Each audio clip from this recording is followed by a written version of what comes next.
नमस्कार। इस वीडियो में मैं कबीर के एक प्रसिद्ध पद पानी बीच मीन पियासी की व्याख्या प्रस्तुत कर रहा हूँ। यह व्याख्या एक संकेत मात्र है। इसमें आप अपनी दृष्टि के अनुसार बदलाव कर सकते हैं या कुछ नया जोड़ सकते हैं। कोई भी व्याख्या संपूर्ण नहीं होती, उसमें हमेशा कुछ नया अभिप्रेत जोड़ा जा सकता है।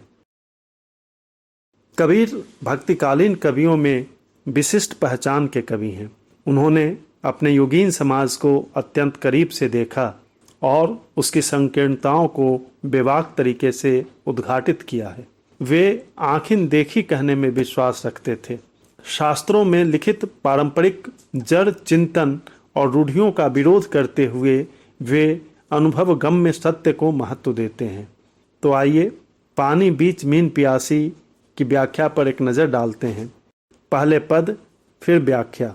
पानी बीच मीन पियासी, मोही सुन सुन आबे हाँसी, घर में वस्तु नजर नहीं आवत, बन बन फिरत उदासी, आत्म ज्ञान बिना जग झूठा, क्या मथुरा क्या काशी। प्रस्तुत पंक्तियाँ कबीरदास द्वारा लिखित है। भक्तिकालीन निर्गुण संत काव्यधारा के प्रतिनिधि कवि कबीर ने अपने युग और समाज से संचित अनुभवों को अपने पदों में अभिव्यक्त किया है।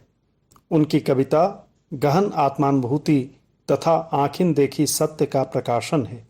कबीर एक ओर जहाँ अपनी रचनाओं में धार्मिक पाखंड, बाह्य आडंबर और कट्टरता की कठोरतम शब्दों में निंदा करते हैं, वहीं दूसरी ओर इनके भक्तिपरक पदों में परम ब्रह्म के प्रति पूर्ण तन्मयता, समर्पण और माधुर्य भाव का स्वर सुनाई देता है। इन पंक्तियों में कबीर ने परमात्मा के सर्वत्र व्याप्त होने तथा उनकी खोज में इधर उधर भटकने को व्यर्थ बताते हुए आत्मज्ञान को महत्वपूर्ण माना है।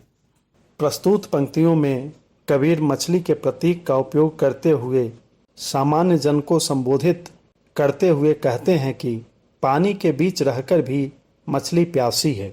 यह सुन सुनकर ही मुझे बहुत हंसी आती है। कथन का अभिप्राय यह है कि यदि कोई कहे कि पानी में रहकर भी मछली प्यासी है तो यह अत्यंत हास्यास्पद होगा। मछली तो हमेशा जल में ही रहती है, जल ही उसका संसार है, जल से उसको अलग किया ही नहीं जा सकता है। इसलिए पानी के बीच रहने वाली मछली प्यासी कैसे रह सकती है। लेकिन मनुष्य की स्थिति कुछ अलग ही होती है। मनुष्य उस परमात्मा द्वारा निर्मित संसार में रहते हुए भी उसे प्राप्त करने की लालसा लिए भटकता फिरता है। मनुष्य में ईश्वर को पाने की प्यास इतनी तीव्र होती है कि उस इच्छा को तृप्त करने के लिए वह जगह जगह भागता रहता है। इसके लिए वह पूजा के स्थानों पर जाता है तथा अपने धार्मिक विश्वास के अनुसार उस परम तत्व की आराधना करता है। वह व्रत, उपवास और धार्मिक कर्मकांडों में लगा रहता है। परमात्मा को पाने की आकांक्षा में व्यक्ति तीर्थ स्थलों की यात्रा करता है। कहने का तात्पर्य यह है कि परमात्मा के बनाए हुए संसार में रहते हुए भी हम उसे बाहर ढूंढने जाते हैं। उस परम तत्व को पाने के सभी प्रयत्न बाह्य और कर्मकांड मात्र होते हैं, जिनमें व्यक्ति भटकता रह जाता है, लेकिन उसे उस परम ब्रह्म के दर्शन नहीं होते। कबीर कहते हैं कि परमात्मा तक पहुँचने के लिए अपने आत्मज्ञान को जागृत करने की जरूरत है, क्योंकि ज्ञान के अभाव में हमें संसार की हर वस्तु झूठी लगती है। मनुष्य में आत्मज्ञान की कमी है। ज्ञान से रहित व्यक्ति सच्ची बात को भी झूठ ही समझता है और उस पर विश्वास नहीं करता। परम ब्रह्म तो संसार के हर एक कण में समाया हुआ है। वह हमारे अंतरतम में ही विद्यमान है। उस तक पहुँचने के लिए अपने आत्मज्ञान को तलाशने की जरूरत है। फिर तो वह हर जगह मिल जाएंगे, चाहे मथुरा हो या काशी।